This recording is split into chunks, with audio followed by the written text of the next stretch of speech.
Mental manusia yang begitu adalah mental orang tertolol sedunia.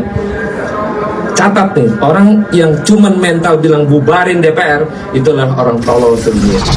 Ini lagi si Syahrini, ngapain juga ngomong kayak gitu? Syahrini, lu bilang tolol. Kemarin ada yang nyangga, ada yang klarifikasi, malah si paling artis ini lagi nambah bilang tolol, malah nantangin lagi, nggak berkaca sama si bupati kemarin tuh ya, digeruduk sama warga. Aduh, pakai bilang adat istiadat lah. Lah kemarin lu pada joget itu udah beradab kah? Udah beradat istiadat kah? Tolol, bilang tolol sama kita, lu pada yang tolol, bego. Aduh, orang paling tolol pokoknya kalau 2029 masih milih DPR. Pokoknya kalau ada caleg-caleg DPR semuanya golput masyarakat, karena sarang mafia koruptor ya di DPR memang pantas dibubarkan. Apa yang katanya Rocky Gerung, apa yang katanya mantan presiden Pak Gus Dur, memang harus dibubarkan itu. DPR MPR itu tidak sama sekali mewakili masyarakat, isinya cuma tikus kantor. Aduh, kurang apa dengan gajinya? Contoh Immanuel, Noel, kurang apa gajimu, cok? Gaji udah besar masih aja koruptor. Terus dia bilang koruptor dihukum mati. Coba nih, hukum mati nih Pak Prabowo nih. Koruptor tuh harus jelas hukumannya, hukum mati ataupun perampasan aset. Ada. Coba komen nih, komen serentak nih. Koruptor tuh harus hukum mati sama perampasan aset, jelas ada kejelasan hukumnya. Jangan nanti tiba-tiba udah ditangkap dibebasin lagi Pak Prabowo. Aduh. Reshuffle Pak Prabowo menterinya. Aduh. Seruan bubarkan DPR Konoha. Yang setuju komen. Ada orang yang nggak tolol tapi takut dibubarin oleh orang-orang tolol. Kalau nggak takut bilang dong bubarin aja gitu lah. Karena kalau cuma ngeritik patung itu ya, ngeritik. Kalau kata Gus Dur, taman kanak-kanak. DPR itu seperti taman kanak-kanak. Ya mereka nggak akan ngerasa kalau dikritik. Mereka asik dengan dunianya. Mereka nggak sadar kalau mereka itu nggak penting, nggak ada pengaruhnya untuk rakyat. Kenyataannya Bung Karno pernah melakukan, Gus Dur pernah juga melakukan. Tapi karena di situ tikusnya terlalu banyak, ya kalah Gus Dur. Gitu ya. Kalau gitu aku teringat seseorang jadinya. Rocky Gerung. Nah, Rocky Gerung pernah bilang nih di wawancara kan, kalau Rocky Gerung jadi presiden dia bakal mau membubarkan DPR. Berarti Rocky Gerung, nggak ikut-ikut aku ya, nggak ikut-ikut. Berarti Rocky Gerung itu ya kan. Kasih lu tanggapannya Rocky Gerung, Rocky Gerung. Apakah begini bahasa anggota DPR RI yang tidak tolol? Menurut saya, anggota DPR RI yang benci, yang marah dengan bahasa bubarkan DPR adalah DPR tertolol sedunia. Sahroni menyebut kita ini orang tolol sedunia jika menginginkan minta DPR dibubarkan. Ini tantangan buat rakyat Indonesia. Ini kita ditantang oleh Sahroni, seluruh rakyat Indonesia. Jangan bikin malu. Mulut Sahroni ini harus diladeni. Beneran.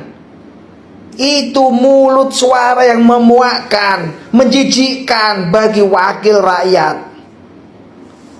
Kita harus meladeni tantangan Sahroni. Malu kita disebut tolol. Siapa yang tolol sebenarnya? Iya deh, gua mah tolol. Iya, kagak ape-ape lah gua disebut tolol, apalagi disebutnya paling tolol sedunia. Ya udah, kagak ape-ape, kagak masalah. Gua mah nerima aja. Emang gua mah tolol, biji mane. Iya, kagak ape-ape lah disebut tolol mah. Mendingan jadi orang tolol lah, tapi kagak ngebohongin rakyat, kagak nipu rakyat.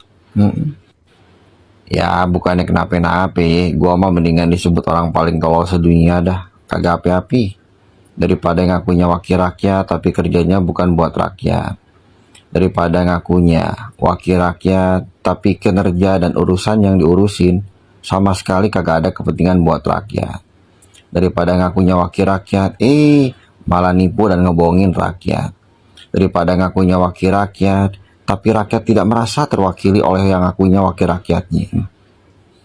Makanya mendingan gua mah disebut orang paling tolol sedunia, kagak api-api dah. Kagak api-api. Ikhlas lillahi ta'ala. Salam tolol. Terus kalau menyebut orang tolol sedunia kepada orang yang mengatakan bubarkan DPR, apakah itu tidak berlebihan pula, Pak? Saya tidak akan lari ke Soekarno pernah membubarkan DPR ataupun Gus Dur.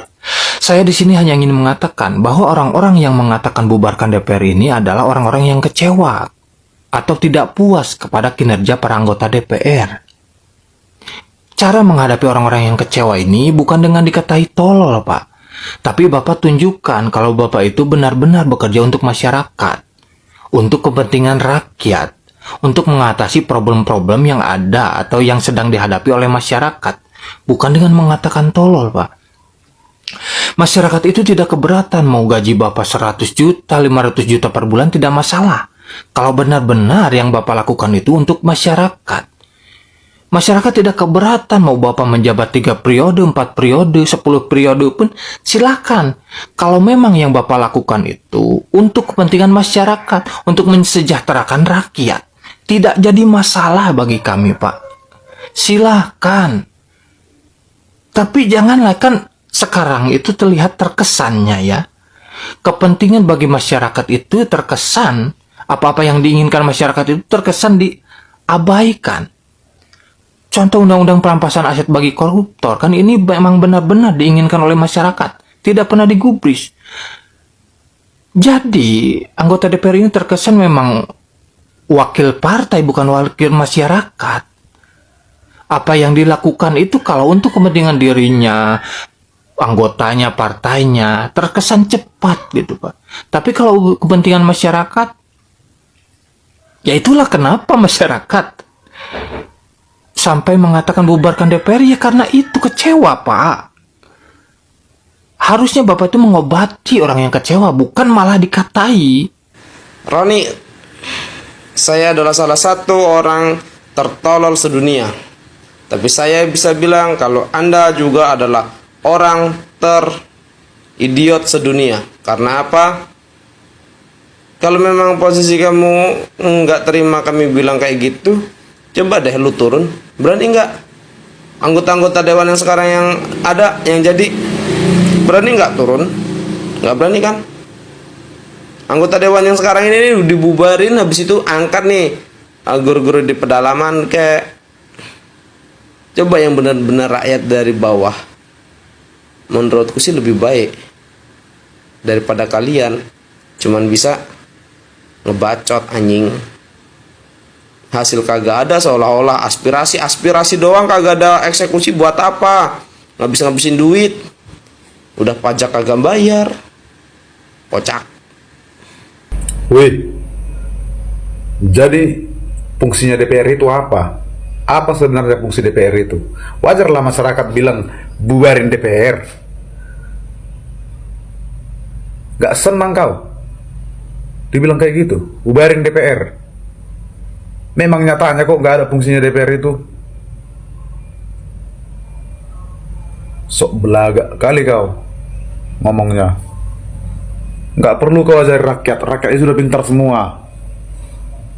Ya, kalau memang betulnya ada fungsinya DPR itu, turunlah kalian ke lapangan, turun ke bawah, tengok apa yang terjadi di bawah itu. Yang tanah masyarakat lah yang kena gusur lah.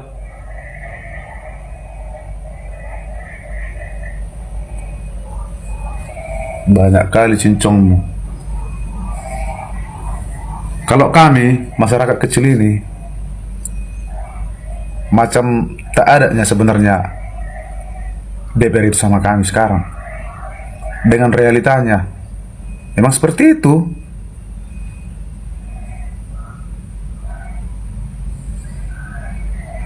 Kalau bagi saya, bubarkan aja DPR itu, nggak ada guna. Habiskan uang rakyat, gaji besar 3 juta per hari. Nah, seperti kami ini, coba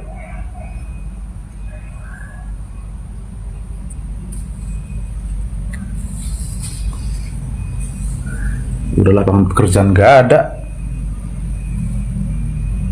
lu punya gaji besar-besar lagi, joget-joget. Masalah rakyat bukan yang bisa kalian urus. Banyak kali cincongmu. Sekian, terima kasih. Pak, Anda itu mengaku sebagai wakil rakyat. Saya tuh loh sudah pernah audiensi dengan DPR dulu waktu di perantauan. Gimana caranya menuntut untuk menyejahterakan rakyat dari sisi honor, karena pada saat itu adalah bagaimana honorium seorang pengajar atau seorang pelatih seni di tahun 2019 kita berjuang, yang ada apa? Audiensinya justru tidak membuahkan hasil apa-apa.